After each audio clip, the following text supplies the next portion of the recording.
Hello, I'm Crystal, and welcome to You Are That One members only audio edition of the blog post, brought to you for your listening pleasure. I hope you enjoy.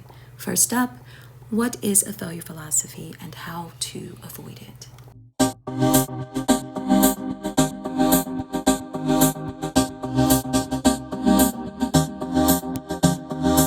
I think the Aesop children's fable, The Fox and the Grapes, best describes a failure philosophy. It goes loosely something like this. A fox wanted a bunch of grapes that were out of his reach on the vine. He tried and tried to get them, but could not. To comfort himself in his failure, he diminished the grapes, saying to himself they were probably sour anyway. The fable stops there, but if you were to meet Mr. Fox on the street, you'd most likely find him with business cards, a website, a whole business, telling the world how you don't need those grapes way up there, that they're sour, they give you indigestion, uncontrollable hiccups, you name it. And Mr. Fox has probably amassed a large following of people who also could not get the grapes they wanted. Quite a few careers and businesses are built on a failure philosophy, and it's not surprising that they are successful because they appeal to and comfort lots of people who are also missing different marks in their lives and want someone to tell them it's okay. Well, it is okay. However, keep listening. So, a failure philosophy is the act of diminishing the thing we want because we could not get it or keep it. It becomes a philosophy through the explanations and excuses in defense of the failure. It's ultimately a self protective, perhaps ego protective stance to help cope with a sense of loss or regret or hopelessness. The failure philosophy I see so much on social media is the one around expectations. You know, that one that says expectation is the root of all disappointment. The touted solution is to make not expecting anything a way of life and avoid all disappointment. Well, first, expectations are either dreams and desires or fears and worries. Therefore, not only is this not a viable solution, but it's quite impossible.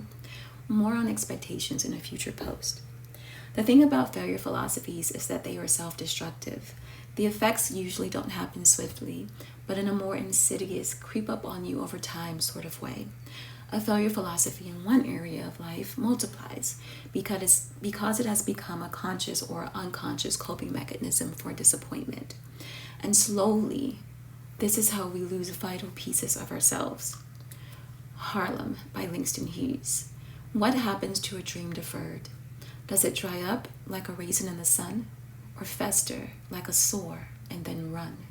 Does it stink like rotten meat, or crust and sugar over like a syrupy sleet? Maybe it just sags like a heavy load, or does it explode? This deeply poignant poem by Langston Hughes contemplates what happens to dreams, desires that are deferred. A lot of us are carrying around our self-deferred dreams and desires in the form of unwanted weight and chronic pain and health issues.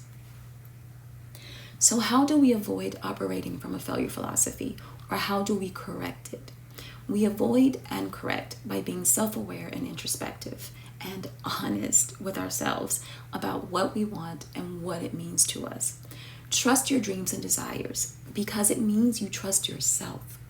Decide that even if it takes you until your next lifetime to manifest it, you will not settle because you are worthy of this thing, this situation, this prosperity, this relationship, this ideal health and weight that you desire. And it is worthy of you. We are kept from our goals, our dreams and desires, not by obstacles, but by a clear path to lesser goals. Robert Brault. We often fall into failure philosophies out of a need to soothe ourselves and feel better about things, to regain a sense of power and control.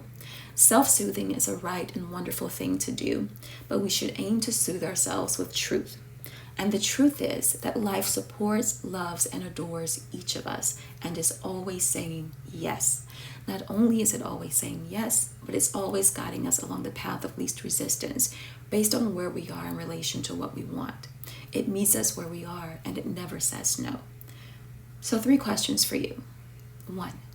What desire are you currently in denial about? 2. What failure philosophy have you adopted around it? 3. Do you still want it in your heart of hearts? Well, that's it for this post, you guys. I will see you in the next one. And if you're ready to make the shift to your ideal health, weight, and overall self, partner with me. Book your free consultation at youarethatone.com. Thank you.